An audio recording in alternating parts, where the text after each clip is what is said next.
Suspension ലെറ്ററും ഉണ്ട്. ശരി ശരി, തീർന്നിട്ടില്ല, അടുത്തോടെ വായിക്ക്. അച്ചു, ക്ലാസ്സിലിരിക്കാൻ ഞങ്ങൾക്ക് ഭയങ്കര ബോറാ. ബോറടി മാറ്റാൻ ആൺകുട്ടികളെയും പെൺകുട്ടികളെയും ഇടകലർത്തി ഇരുത്താൻ പറ്റുമോ? എങ്കിൽ വലിയ ഉപകാരമായിരിക്കും. പഠിക്കാനുള്ള മോഹം കൊണ്ടാ. സ്കൂള് വിടട്ടെ, നമുക്കാദ്യം ആ കൊച്ചു കാന്താരിയെ പോയി കാണാം. ഇത് പണിയാവും. തന്നെ ഇപ്പൊ ഏത് കോളേജിലാ ടീച്ചറെ? വിമൻസിലാ. ഓ, നിങ്ങളെ ചോദിച്ചതായിട്ട് പറയാൻ പറഞ്ഞു. ശരത് സാറിനെ ഒന്ന് കാണണം, അതാ വന്നത്. വരട്ടെ, പോവാം. ധന്യയുടെ ചേച്ചിയെ പോലുണ്ടല്ലേ? ഞാൻ ഒന്ന് പറഞ്ഞില്ലേ. ആ നിക്ക് നിക്ക് നിക്ക് നിക്ക്, സാറേ അമ്മൊക്കെ എവിടെ? ദേ അവിടെ ഉണ്ട്. എന്തൊക്കെയാ നിങ്ങൾ ഡയറിയിൽ എഴുതിയിരിക്കുന്നത്? ടീച്ചർ പറഞ്ഞല്ലോ എന്ത് വിഷമം ഉണ്ടെങ്കിലും എഴുതണോന്ന്. അതുകൊണ്ടാണ് ഇതൊക്കെ എഴുതിയത്. ദേ നോക്ക്, ചിന്നുവച്ചിയുടെ കാര്യം അറിയാലോ. അതാ ഇങ്ങനൊരു ഡയറി കൊണ്ടുവരാൻ തന്നെ കാരണം. ഇതുപോലുള്ള ബുദ്ധിമുട്ടുകളും പഠിക്കാൻ പറ്റാത്ത കാരണങ്ങളും ഒക്കെ എഴുതാലോ. എന്നാ പിന്നെ എന്റെ അച്ഛന്റെ കുടി കൂടി ഒന്ന് മാറ്റി തരാമോ? എന്നും കുടിച്ചിട്ട് വന്നിട്ട് എന്നെ അമ്മയെ തല്ലും. എന്റെ പപ്പയും കുടിക്കും. നിങ്ങൾ ചെല്ല, നമുക്ക് നോക്കാം. ഇത് വേണ്ടിയിരുന്നില്ലെന്നാ ഇപ്പൊ തോന്നണേ. അറിവില്ലായ്മ കൊണ്ടല്ലേ, ഒക്കെ ശരിയാവും, നോക്കാലോ. അപ്പോഴേ പറഞ്ഞതല്ലേ ഇതൊന്നും വേണ്ടാന്ന്. ഞങ്ങൾ എഴുതിയിട്ടുണ്ട്, നടക്കോ? നടക്കണം. വാടാ.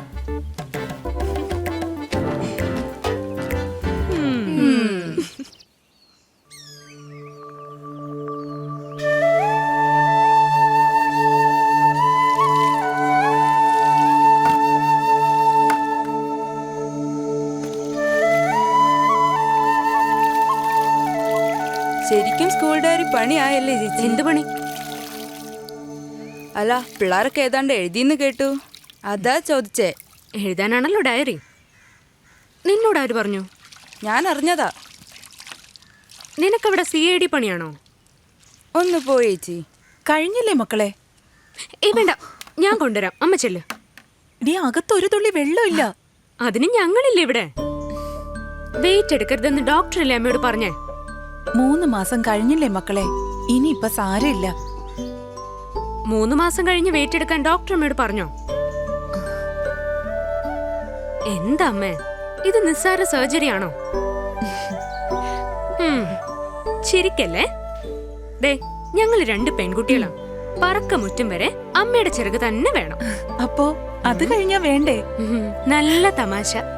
എന്റെ അമ്മയെ പറയുന്ന ഒന്ന് കേക്ക്. ശരി, എടുക്കുന്നില്ല. മതി. പോരെ. അമ്മ ഇപ്പൊ കടയിലോട്ട് ചെല്ല്. കൊച്ചൂട്ട മാത്രല്ലേ ഉള്ളൂ. നിന്നെ കൊണ്ട് ഞാൻ തോറ്റു. ഇനി നീ പോരുന്നു പഠിക്ക്. നാളെ ടെസ്റ്റ് പേപ്പർ ഉള്ളതല്ലേ? ഞാൻ പഠിച്ചു ചേച്ചി. ഞാൻ കണ്ടു. അതുകൊണ്ടാ പറഞ്ഞേ, പോയിരുന്നു പഠിക്ക്. കുറുമ്പി. ഇനിയുള്ള ദിവസങ്ങളാണ് നിങ്ങളുടെ ഭാവിയെ തീരുമാനിക്കുന്നത്. ഓരോ ക്ലാസ്സും ശ്രദ്ധയോടെ പഠിച്ചാലേ +2 എന്ന ഈ കടമ്പ നിങ്ങൾ കടക്കാൻ പറ്റൂ. എങ്ങനെയെങ്കിലും പാസ്സായാൽ മതി എന്ന ചിന്ത ആർക്കും ഉണ്ടാകാൻ പാടില്ല. നന്നായി പഠിക്കാൻ നിങ്ങൾ ഓരോരുത്തരും സ്വയം തീരുമാനിച്ചാൽ മതി. എന്ത് വിട്ടുവീഴ്ചയ്ക്കും ടീച്ചേഴ്സ് തയ്യാറാണ്. നിമിഷയും നയനയും ഇവിടെ വരൂ. ആ ബുക്ക് കൂടി എടുത്തോളൂ.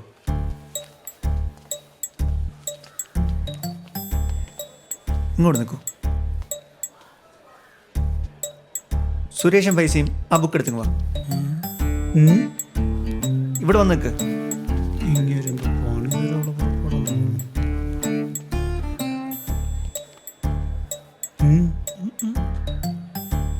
നിങ്ങൾ 2 പേരും അവിടെ പോയിരുന്നു. ഇതാ അവിടെ ഒരാളും അവിടെ ഒരാളും പോയിരുന്നു. നിങ്ങൾ ആവശ്യപ്പെട്ടിട്ടല്ലേ ചെന്നിരിക്കെ. ഇതാ ഒരാൾ അവിടെയും ഒരാൾ ഇവിടെയും. ചെല്ലേ, പോയിരുന്നു. ചെല്ലേ.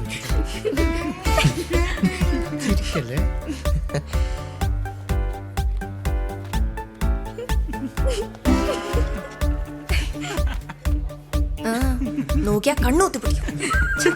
നേരെ ഇരുന്നോ. ഒരുമിച്ചിരുന്നാലേ പഠിക്കാൻ പറ്റുമല്ലേ? കൺട്രോൾ പോകല്ലേ. ശരിയാക്കി തരാം.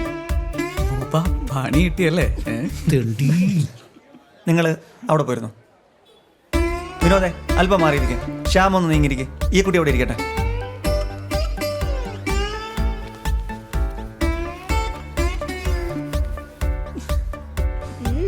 നാട്ടിക്കല്ലേ ഇനി ഇതേപോലെ ആർക്കെങ്കിലും പഠിക്കാനുള്ള സൗകര്യം വേണമെങ്കിൽ പറയണം. കേട്ടല്ലോ? നിങ്ങൾ കാണുമായിരുന്നു നമ്മുടെ മൂപ്പന്റെ പൈസയുടെ മുഖം. ഈ ഇഞ്ചിയും കാന്താരി മുളകും ഒരുമിച്ച് കടിച്ച പോലെ. ഇതുപോലൊക്കെ തന്നെയായിരുന്നു നമ്മുടെ അനീഷും വിനോദും. അതെ അതെ, വിനോദ് കരഞ്ഞില്ലേ ഉള്ളൂ. നമുക്ക് ഇത്രയൊക്കെയല്ലേ ചെയ്യാൻ പറ്റൂ. ഈ കാന്താരി ഇത്രയ്ക്ക് നാറ്റിക്കാൻ ഞങ്ങൾ എന്ത് തെറ്റ ചെയ്ത്? എന്ത് നാട്ടിച്ചൂന്ന് നിങ്ങൾ ആവശ്യപ്പെട്ടിട്ടല്ലേ? ഞങ്ങളൊരു തമാശയ്ക്ക് വേണ്ടി എഴുതിയല്ലേ നിങ്ങള്? ഞങ്ങളത് കാര്യമായിട്ടാ എടുത്തേ. എന്നാലും ഇതൊരു വല്ലാത്ത പണിയായി പോയി. ഇതൊന്നും പറ്റൂല. പറ്റൂലേ? എന്ത്? ഒരുമിച്ചുള്ള പഠിത്തം അത് ശരിയാവില്ല. അതെന്താ ഒറ്റ ക്ലാസ് കൊണ്ട് മതിയായോ? ഞങ്ങൾക്ക് മതിയായി. പ്ലീസ് ഡി ഒന്ന് സോൾവ് ചെയ്താ. അപ്പൊ ചേട്ടനോ? എനിക്കും പ്ലീസ് ഡാ. അപ്പൊ തോറ്റല്ലേ? എന്നാ ഓക്കെ, നമ്മള് സാറിനോട് പറയാം. Thanks D. വാടാ. ഒന്ന് നിന്നേ. നിങ്ങളൊരു തമാശ ചെയ്തു, അതുപോലെ ഞങ്ങളും. ഇതിവിടെ തീർന്നു. ഈ സ്കൂളിൽ നമ്മുടെ അവസാനത്തെ വർഷം ഇത്. ഈ സ്കൂളിന് വേണ്ടി നമുക്ക് പലതും ചെയ്യാനുണ്ട്. നിങ്ങൾ ഒപ്പം ഉണ്ടാവണം. ഉണ്ടാവും. Okay okay. One for all, all for one. പിള്ളേരൊക്കെ നന്നായിട്ട് പഠിച്ച് നമ്മൾ രക്ഷപ്പെടുമായിരുന്നു. ഈ ഓട്ടോയൊക്കെ ഒതുക്കി വെച്ച് വീട്ടിൽ സുഖമായിട്ടിരിക്കുകയായിരുന്നു. ഓരോ ആഗ്രഹങ്ങളല്ല എന്താ. എന്നാ ശരി. ഇതാരും കുര്യച്ചനോ? കുഞ്ഞിനോട് വാ, ഞാൻ കൊണ്ടാക്കാം. വേണ്ട, ഞാൻ നടന്നു പൊക്കോളാം. കുര്യച്ചനെ കണ്ടിട്ട് കുറെ നാളായല്ലോ. അതിന് കുഞ്ഞിനേട്ടനെയല്ലേ കാണാനില്ലാത്തത്. സ്കൂൾ കഴിഞ്ഞാൽ വീട്, വീട് കഴിഞ്ഞാൽ സ്കൂള്, പിന്നെ വല്ലപ്പോഴേക്കും ഇങ്ങനെ പോകുന്നതാണ്. അതും നടന്ന് ഒക്കെ ഒരു ശീലമായി പോയി കുര്യച്ച. ഇനി ഒരു 2 കൊല്ലം കൂടി, അത് കഴിയുമ്പോൾ വീട്ടിലിരിക്കാം ഒറ്റയ്ക്ക്. അത് ഓർക്കുമ്പോഴാ. അത് അപ്പോഴത്തെ കാര്യമല്ലേ. അതൊക്കെ ചിന്തിച്ച് ഇന്നേ തലപുണ്ണാക്കണോ? പറഞ്ഞു എന്നേ ഉള്ളൂ. 30 കൊല്ലത്തെ ജീവിതമായത്. അതൊക്കെ വലിയ ഭാഗ്യമല്ലേ. അതോട്ടെ, എൻ്റെ മോളും കൂട്ടുകാരികളൊക്കെ എങ്ങനെയുണ്ട്? വീട്ടിൽ വന്ന് ഏതാണ്ടൊക്കെ പറയുന്നേക്കാം. അവർ മിടിക്കലാ കുര്യച്ച. നമ്മുടെ കാലമൊന്നും അല്ല, നാളത്തേക്ക് വേണ്ടി അവർ ചിന്തിക്കണേ. ശരിക്കും ഇതുപോലുള്ള മക്കളെയാ നാടിനാവശ്യം. എൻ്റെ മോളുണ്ടായിരുന്നെങ്കിൽ ഇതുപോലെയൊക്കെ വരേണ്ടിയിരുന്നതാ. പോട്ടെ. കുഞ്ഞുണ്ണിയേട്ടാ, അയ്യോ ഇതെന്തു പറ്റി? വിളിച്ചിട്ട് നിൽക്കാതെ പോകുന്നു. ഓരോരോ കാര്യങ്ങൾ പറഞ്ഞ് നിൽക്കായിരുന്നു. പെട്ടെന്നാ മോളെക്കുറിച്ച് ഓർത്തത്. അതിന് കുഞ്ഞുണ്ണിയേട്ടൻ്റെ മരണം വരെ മറക്കാൻ പറ്റൂ? കൺമുമ്പിലല്ലേ ഭാര്യയും കുഞ്ഞും നഷ്ടപ്പെട്ടത്. ഇത്രയ്ക്ക് സാധുവായ മനുഷ്യനെ ഞാൻ എൻ്റെ ജീവിതത്തിൽ കണ്ടിട്ടില്ല. അത് ശരിയാ. ശമ്പളത്തിന്റെ 3/4 പങ്കും കൊടുക്കുന്നത് നാട്ടുകാർക്കാ. ഞാൻ പോട്ടെടാ, ഓട്ടോ ഉണ്ട്. പ്രിൻസിപ്പൾ ഇപ്പൊ എല്ലാം കൊണ്ട് ഹാപ്പിയാണ്. ആരോരും അറിയാണ്ട് കിടന്ന ചെറുകുന്ന സ്കൂള് ഇപ്പൊ ലോകം അറിഞ്ഞില്ലേ. അതിന്റെ ക്രെഡിറ്റ് അച്ചുവിനല്ലേ? അത് ശരിയാ. പിന്നെ സെൻട്രൽ സ്കൂളിലെ പ്രസാദ് വിളിച്ചിരുന്നു. അവിടുത്തെ കുട്ടികൾക്കും സ്കൂൾ ഡയറി വേണമെന്ന്. ആഹാ, അതൊരു നല്ല കാര്യമല്ലേ. പറയത്തക്ക പരാതികളോ ആവശ്യങ്ങളോ ഒന്നും തന്നെ ആരും ആ ഡയറിയിൽ എഴുതിയിട്ടില്ലെങ്കിലും മറ്റുള്ള സ്കൂളുകൾക്കും അതൊരു മാതൃകയായില്ലേ. തുടക്കമല്ലേ, നോക്കിക്കോ. ഭാവിയിൽ അത് അവർക്ക് ഒരുപാട് ഗുണം ചെയ്യും. അത് ഉറപ്പാ. അതെ അതെ. വെള്ളം കുടി. ലാലുവിന് കൊടുക്കും. പിടിക്ക്. ഇനി എനിക്കൊരു കാര്യം പറയാനുണ്ട്. നവംബർ 1 ഞങ്ങളുടെ ഫസ്റ്റ് വെഡിങ് ആനിവേഴ്സറിയാ. അടിപൊളി. ചെലവുണ്ട് കേട്ടോ. താങ്ക്സ് അലിയ. അപ്പൊ നമുക്കൊന്നും ഇല്ലേ? ഇന്നത്തെ ഡിന്നർ ഇവിടെയാ. എല്ലാവരും വന്നേക്കണം. എപ്പോ വന്നു ചോദിച്ചാൽ മതി. ചേട്ടാ ഞാനും വരുന്നു. അച്ഛൻ്റെ കൂടെ പോ, ഞാൻ വേറെ വഴിക്കാം. എന്നെയും കൂടെ കൊണ്ടുവിട്ടിട്ട് പോ. ഒന്ന് വിട്ടിട്ട് പോടാ. എനിക്കിന്ന് 100 കൂട്ടം ജോലിയുള്ളതാ. എന്നാ കേറ് കേറ്. പതുക്കെ പോണേടാ. എന്നാ പിന്നെ അമ്മ കൊണ്ടുപോകും. ഓ, ഞാനൊന്നും പറയുന്നില്ലേ. എന്ത് കോലാടിയത്? ഈ നാട്ടിൽ ബാർബർ ഷോപ്പ് ഒന്നും ഇല്ലേ? ഇതൊക്കെ തന്നെയാ ഇപ്പോഴത്തെ പിള്ളേരുടെ സ്റ്റൈല്. ആഹാ, അവന് പറ്റിയൊരു ജോലി കിട്ടിയിരുന്നെങ്കിൽ ഈ കറക്കമൊക്കെ അങ്ങ് നിന്നേനെ. പഠിപ്പിനുള്ള ജോലി കിട്ടുമ്പോ കിട്ടും. അതും പ്രതീക്ഷിച്ചേ നല്ല സമയം പാഴാക്കാതിരുന്ന അവന് കൊള്ളാം. അവൻ പോകാഞ്ഞിട്ടാണോ? കിട്ടാഞ്ഞിട്ടല്ലേ?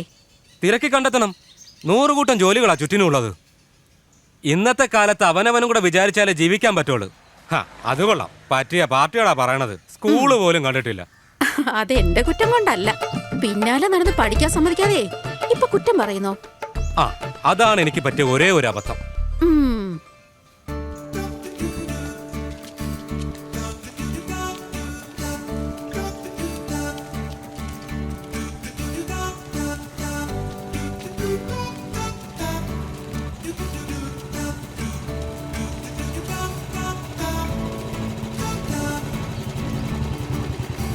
അച്ചു ഹലോ. എന്തുവാടേ നാണമില്ലല്ലോ സ്കൂളിന്റെ മുന്നിൽ നിന്ന് മാറ്റാൻ. അപ്പൊ നീ പോണതോ? അത് കോളേജല്ലേ. കഴിഞ്ഞ വർഷം ഇവിടെ നിന്ന് പോയ പിള്ളേർ തന്നെയാ കോളേജിലും ഉള്ളത്. ഇന്നത്തെ കുട്ടികളാ നാളത്തെ പൗരന്മാരാണെന്ന് നീ കേട്ടിട്ടില്ലേ? ആണോ? എന്നാ നീ അച്ചുവിനെ വിട്ടുപിടിക്കുന്നതാ. അത് ഞാൻ നോക്കിക്കോളാം. നോക്കിക്കോ. വേണമെങ്കിൽ അനുഭവത്തിന്റെ വെളിച്ചത്തിൽ ഞാൻ നിനക്കൊരു ഉപദേശം തരാം. എന്താ? കേക്കട്ടെ. സ്വന്തമായിട്ട് തീരുമാനം എടുക്കാൻ കഴിവുള്ള പിള്ളേരെ പുറകെ നടക്കരുത്. മനസ്സിലായില്ല. വെറുതെ സമയം കളഞ്ഞു എന്ന് പിന്നെ ഇരുന്ന് ചിന്തിക്കേണ്ടി വരും. അനുഭവം കൊണ്ട് പറഞ്ഞതാ.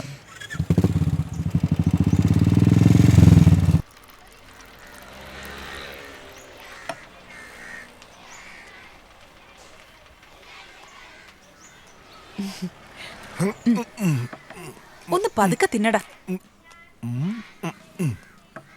ഇന്നെന്താ നേരത്തെ? ഇന്ന് ഒരുപാട് മണിയോടുള്ള ദിവസമാണ്. അത് ശരി. ആ മുരളി ഇവിടെ ഉണ്ടായിരുന്നോ? ഒരു സന്തോഷ വാർത്തയുണ്ട്. കോമഡി ഇങ്ങനെ നിന്ന് തൊള്ളകിരി ചത്തുപോകും. പുട്ടിൽ കൈവശം കിട്ടിയ സന്തോഷ വാർത്ത. നമ്മുടെ ശിവൻ നിരപരാധിയെന്ന് തെളിഞ്ഞു. ഞാൻ ഇപ്പൊ ഇവിടുന്ന് വരുന്ന വഴിക്ക് അറിഞ്ഞതാ. ആ സ്ത്രീയെ മസ്കറ്റ് എയർപോർട്ടിൽ നിന്ന് ഇന്നലെ അറസ്റ്റ് ചെയ്തു. അന്താരാഷ്ട്ര മയക്കുമരുന്ന് സംഘത്തിലെ ഒരു കണ്ണിയായിരുന്നു അവള്. ഈശ്വരാ, മായയുടെയും മോളുടെയും പ്രാർത്ഥന നീ കേട്ടു. അല്ല, ശരിക്കും എന്താ ഉണ്ടായത്? കൈക്കുഞ്ഞുമായി ഒപ്പം യാത്ര ചെയ്തിരുന്ന സ്ത്രീയുടെ ബാഗ് വാങ്ങി ഒന്ന് സഹായിച്ചതായിരുന്നു ശിവൻ. പിടി വീണപ്പോഴറിയുന്നത് അതിനുള്ളില് മയക്കുമരുന്നായിരുന്നു. തലപോണ്ട കേസായിരുന്നു. കാശിനു വേണ്ടി എന്തും ചെയ്യാൻ തയ്യാറായിട്ടല്ലേ ചിലർ നടക്കണം. പഴയ കാലമൊക്കെ പോയില്ലേ? ആ മായയോ? ഞങ്ങളിപ്പോ പറഞ്ഞതേ ഉള്ളൂ നിങ്ങളുടെ കാര്യം. ഈശ്വരൻ ഞങ്ങളെ കൈവിട്ടില്ല ചേച്ചി. ഒക്കെ ഓരോ പരീക്ഷണങ്ങളാ മോളെ, എല്ലാം ശരിയാവും. ഇനി എങ്ങനെയാ അവിടുത്തെ കാര്യങ്ങള്? ഇനി അവിടെ നിക്കണില്ലെന്ന് ഉടൻ തന്നെ ശിവേട്ട ഇങ്ങോട്ട് വരും. എത്ര കഷ്ടപ്പെട്ടിട്ടാ വിസ കിട്ടിയത്. ഇനി അതിനെക്കുറിച്ചൊന്നും ചിന്തിക്കണില്ല. ജീവൻ തിരികെ കിട്ടിയത് തന്നെ ഭാഗ്യം. ചേച്ചി, ഇവിടെ എന്തെങ്കിലും ഇരിപ്പുണ്ടോ? പിന്നെ കഴിച്ചിട്ടില്ല. പുട്ടിരിപ്പുണ്ട് മോളെ. ആ അത് മതി, അതാണ് അവൾക്ക് ഇഷ്ടം. അപ്പൊ നിനക്കോ? എനിക്കൊന്നും വേണ്ട ചേച്ചി. ആ പ്രിയം കുഞ്ഞ് സുഖായിരിക്കുന്നോ? സുഖായിരിക്കണോ? ടീച്ചറിന്റെ അനിയത്തി വന്നിട്ടുണ്ട്, അതാ ഞാനിങ്ങി പോന്നെ. ശരി, നിങ്ങൾ ഇരിക്കേ, ഞാനിപ്പോ എടുക്കാം.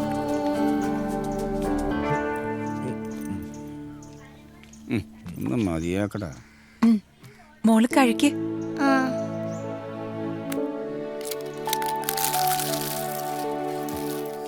എടാ കൊച്ചൂട്ട ഒന്ന് നിർത്തടാ.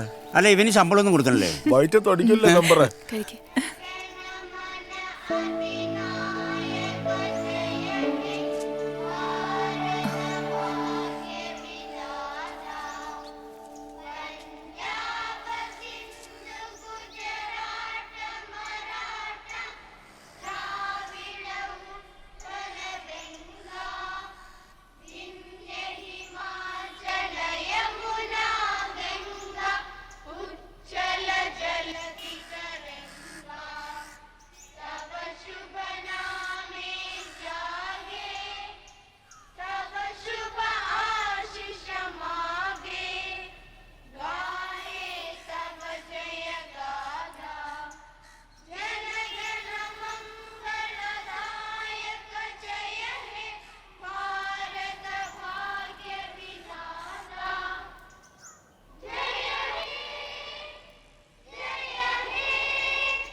ഇതെങ്ങനുണ്ട്?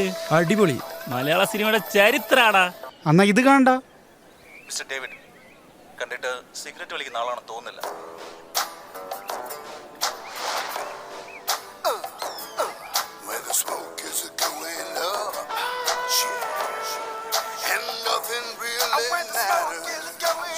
ഇതെങ്ങനെയുണ്ടാ? അതും അടിപൊളി. സൂപ്പറാ. സോറി അച്ചു. സോറിയോ? കഴിഞ്ഞ ദിവസമല്ലേ പ്രിൻസിപ്പൾ നിങ്ങൾക്ക് വാർണിംഗ് തന്നത്? ഇതിങ്ങനെ വിട്ടാ പറ്റില്ല. Sorry Achu, please. ദൈവത്തിനാണ് ഇനി കൊണ്ടുവരില്ല. Please please Achu.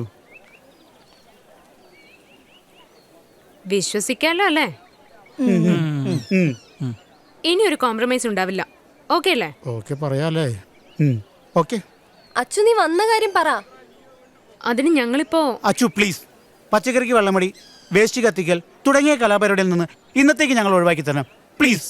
ശരി, ഈ പറഞ്ഞതൊക്കെ ഞങ്ങൾ നോക്കിക്കോളാം. നാളത്തെ ദൗത്യം നിങ്ങൾക്കാ, കേട്ടല്ലോ? ഓക്കെ, യമുന പറഞ്ഞതല്ലേ.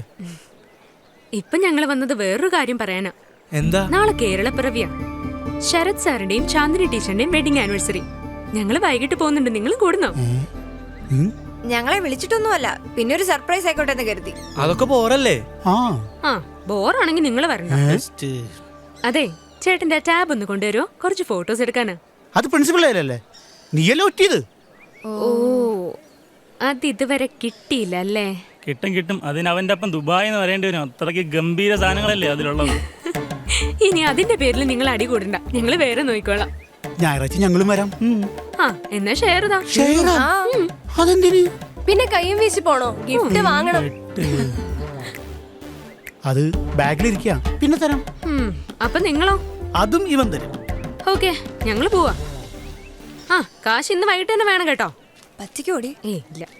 അതിന് അന്റിയില് കാശൊന്നുമില്ല. അപ്പൊ അവളുമാര് ചോദിച്ചു എവിടെ നിന്നുണ്ടായി? ലേഡീസ് അല്ലടാ, എങ്ങനെയില്ലെന്ന് പറയും. എന്നാ പിന്നെ ഞങ്ങളെ കൂടെ നീ കൊടറാ, കിട്ടുമ്പോ തരാം. എല്ലാരും ഇങ്ങോട്ട് നോക്കി ഒന്ന് സ്റ്റഡി ആയി നിന്നേ. ഓക്കെ.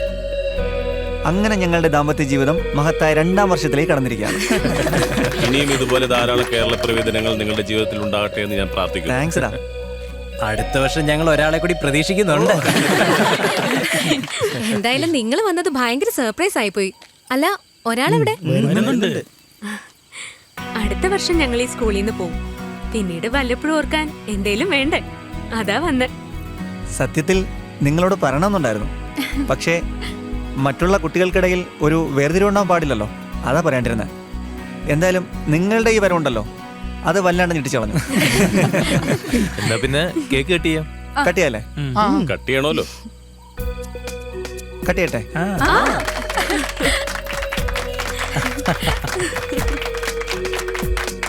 സാറിന്റെ കൈ വിറക്കണുണ്ടോ?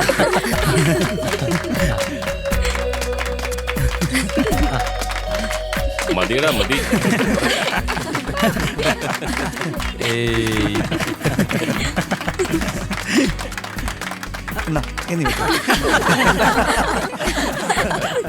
തീരെ കുറയ്ക്കണ്ടേ?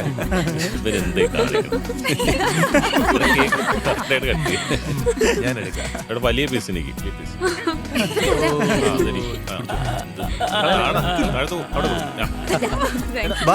ഒരു വലിയ പീസ് നീ കഴിയും. അവിടെ കൊടുത്തു. ഇനി ഈ സുന്ദരമായ ദിവസത്തിന്റെ ഓർമ്മയ്ക്ക് അച്ചുവിന്റെ വക ഒരു പാട്ടാവാം. അത് വേണോ സർ? അച്ചു ആയിരിക്കുമല്ലോ വരാൻ മുൻകൈ എടുത്തത്, അപ്പൊ പാടിക്കോ. അച്ചു ധൈര്യമായിട്ട് പാടിക്കോ. അച്ചുവല്ലേ ഞങ്ങളെ കൂടെ കൂട്ടിയേ. അക്ഷരമാലയിലെ പാട്ട് തന്നെ പാടിക്കോ? പുതിയൊരെണ്ണായാലോ? അത് കറക്റ്റ്.